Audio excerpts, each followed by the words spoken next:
মহারাজা long মহারাজা long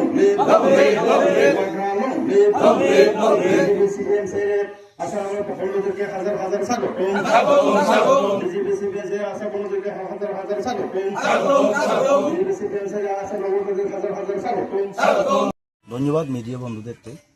আপনারা দেখছেন আজকে বিজেপি ছেড়ে আজকে তিপ্রামথাতে 18 ফ্যামিলি 59 ভোটার যোগদান করেছেন। বুবাগ্রার উপরে আশা ভরসা রেখে বুবাগ্রার চিন্তাধারাকে বুবাগ্রার যে চিন্তাধারাকে বিশ্বাস রেখে ওনারা আজকে বিজেপি এবং সিপিআইএম দল ছেড়ে তিপ্রামথাতে যোগদান করেছেন এবং আগামী দিনেও সমস্ত ত্রিপুরা রাজ্যে যে যে এরিয়াতে আমাদের যেখানে এখনও আনডেভেলপ রয়েছে এডিসি এরিয়াগুলোতে সমস্ত জায়গাতে বুবাগ্রার উপরে ভরসা রেখে সমস্ত অংশের জনগণরা একসঙ্গে ঝাঁপিয়ে পড়ছেন। তারা আগামী দিনে তিপ্রামথাতে যাতে বুবাগ্রার সঙ্গে কাজ করতে পারেন, বুবাগ্রার সঙ্গে ফাইট করতে পারেন, নিজের অধিকার যাতে ওনারা আদায় করতে পারেন সেই উপর লক্ষ্য রেখে সমস্ত অংশের জনগণ আজকে বুবাগ্রার উপর নজর রেখেছেন এবং তিপ্রামথাতে সামিল হচ্ছেন দিক ধরে।